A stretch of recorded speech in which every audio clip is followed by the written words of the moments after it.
Boys, जय हिंद, वंदे मातरम। आपका अपने YouTube चैनल सेंट्रल एजुकेशन 247 में स्वागत है। ये हमारी साइंस की न्यू वीडियो है जिसमें हम आपको मेन टॉपिक या पॉइंट करा रहे हैं जो आरआरबी की दृष्टि से काफी उपयोगी है। चलिए इन पॉइंटों को देखते हैं और समझते हैं।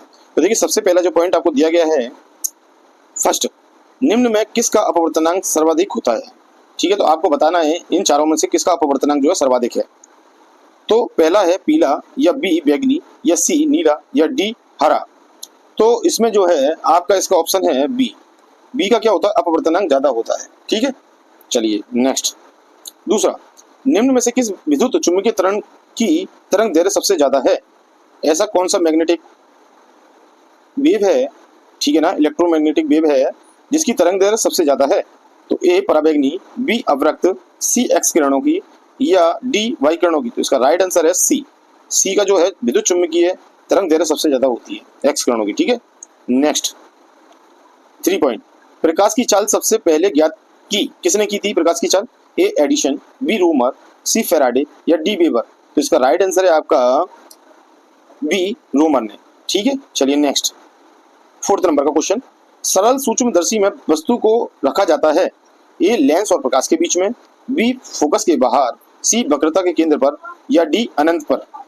तो चलिए, तो इसका राइट आंसर है ए ऑप्शन, लेंस और प्रकाश के बीच में क्या होता है, सरल सूक्ष्मदर्शी में वस्तु को रखा जाता है। तो आपको ध्यान रखना है। ठीक है, चलिए 5th नंबर का क्वेश्चन।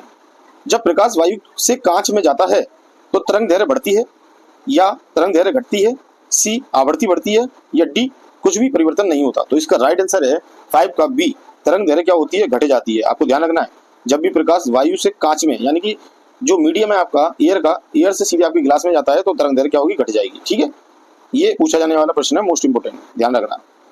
ठीक है, 6 नंबर। पूर्ण आंतरिक परावर्तन होता है कब, जब प्रकाश जाता है।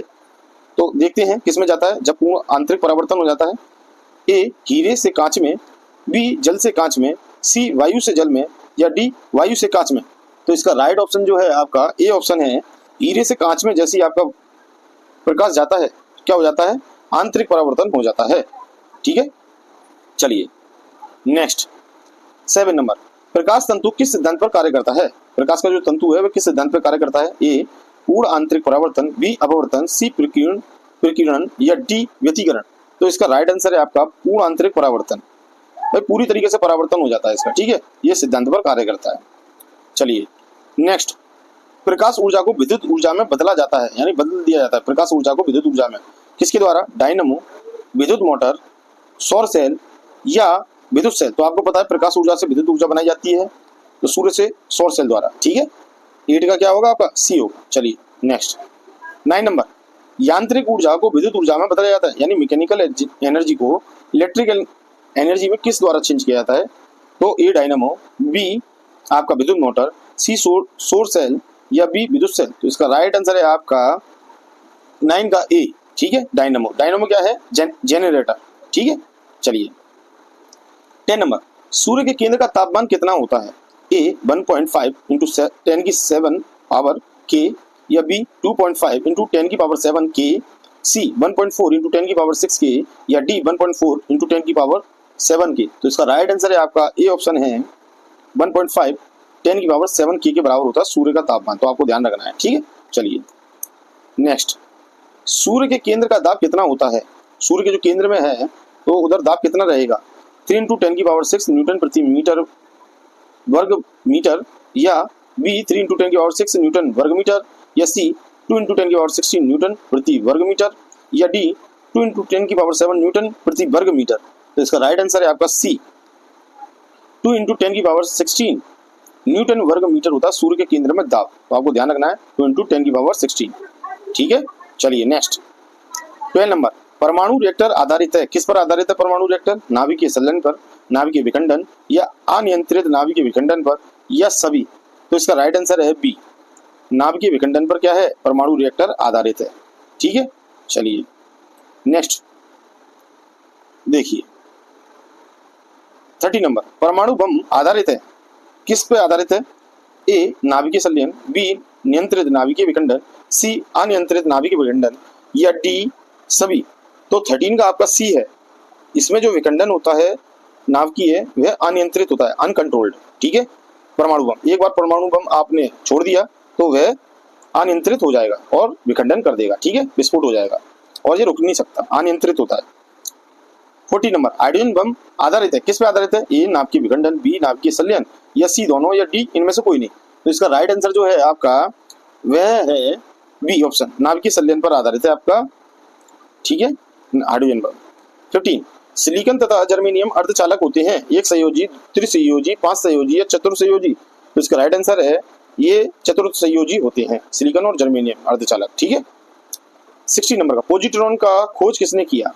यानी कि पॉजिट्रॉन जो एक, ठीक है ना, इलेक्ट्रॉन की तरह ही एक कण है पॉजिट्रॉन, तो इसकी खोज किसने की? तो ये आपको बताना है, A J J Thomson, B James Chadwick, या सी एंडरसन, या डी रदरफोर्ड। तो इसका राइट आंसर है सी, एंडरसन ने पॉजिट्रॉन की खोज की थी, तो आपको ध्यान रखना है।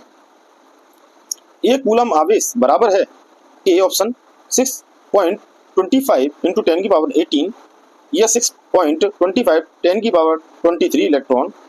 इसी प्रकार से सी 6.25 10⁻−18 या डी 625 × 10⁻23 इलेक्ट्रॉन।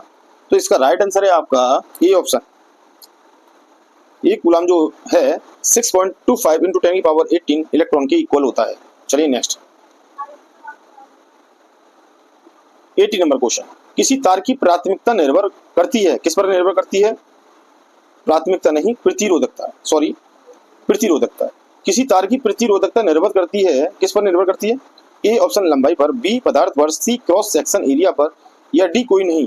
तो इसका जो राइट आंसर है वह बी है, यानी पदार्थ पर निर्भर करती है तार के, यानी कि वह तांबे का है या चांदी का है या लोहे का है, तो प्रतिरोधकता, ठीक है, इस पर निर्भर करेगी। चलिए 90 नंबर, 1 वॉट घंटा बराबर होता है, कितने के बराबर होता है?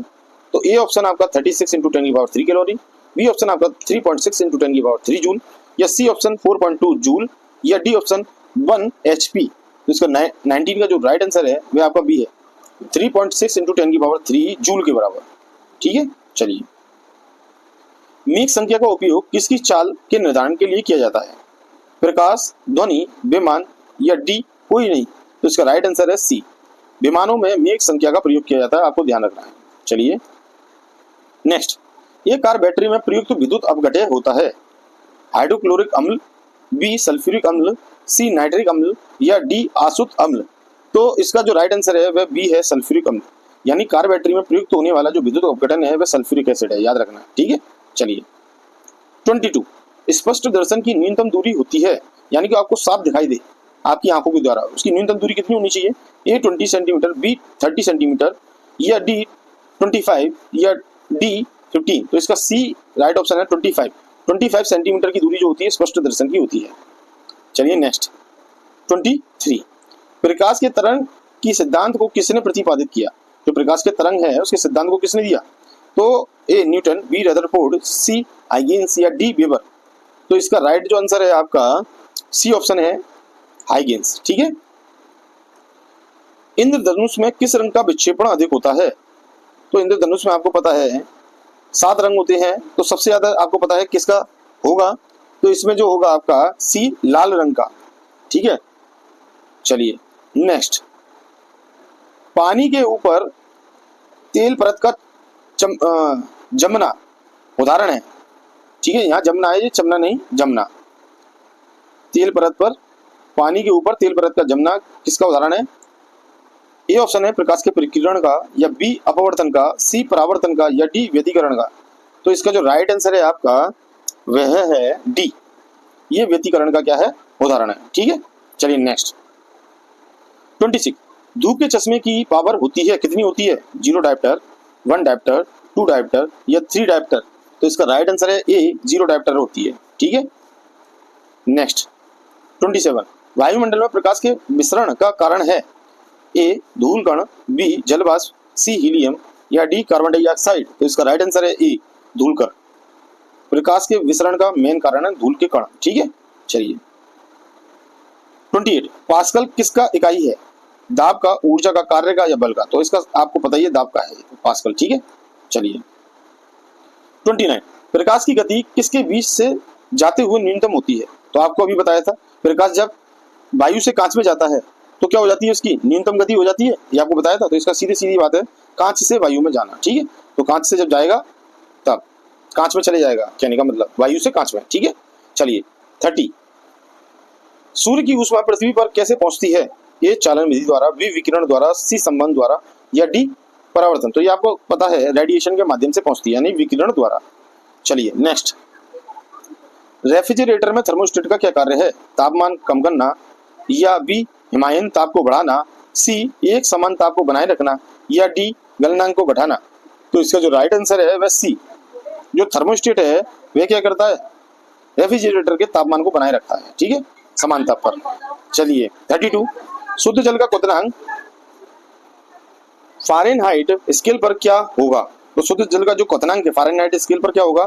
तो आपको पता है भाई 100 डिग्री पर क्या हो जाता है, वह उबलना स्टार्ट कर देता है। ठीक है ना, यानी कि तो इसका क्या होना चाहिए? तो इसका जो राइट आंसर है वह आपका 212 है, डी। ठीक है, चलिए नेक्स्ट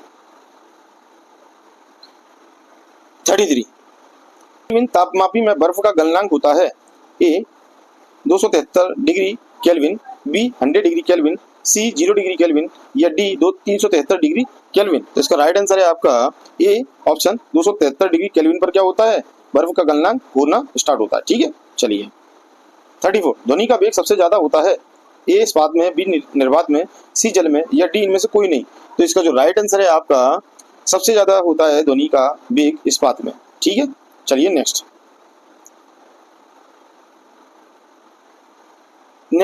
35, ध्वनि का वेग सर्वाधिक होता है सबसे ज्यादा, यानी सर्वाधिक किसमें होता है? ठोस में, गैसों में, द्रव में, या वाष्प में। तो इसका जो राइट आंसर है वह आपका है ए ऑप्शन, ठोस में। देखिए यहाँ इस्पात बताया, तो इस्पात क्या होता है? ठोस का ही तो रूप होता है, ये स्टेट होती है। तो दोनों ये क्वेश्चन एक ही जैसे है, पर इसमें ऑप्शन चेंज कर दिए गए हैं। ठीक है, 36, ध्वनि का प्रभाव कान में कितने समय तक रहता है? 1/5 सेकेंड, 1/10 सेकेंड, 1/15 सेकेंड, या 1/20 सेकेंड तक। तो 36 का जो है आपका बी ऑप्शन है, 1/10 सेकेंड तक कान में क्या होता है? ध्वनि का प्रभाव रहता है। ठीक है, तो ये वीडियो आपको पसंद आई हो तो इसे लाइक करें, सब्सक्राइब करें और शेयर करें। ठीक है, तो सब्सक्राइब करना ना भूलें। यहाँ तक बने रहने के लिए आपका बहुत बहुत धन्यवाद। जय हिंद, जय भारत।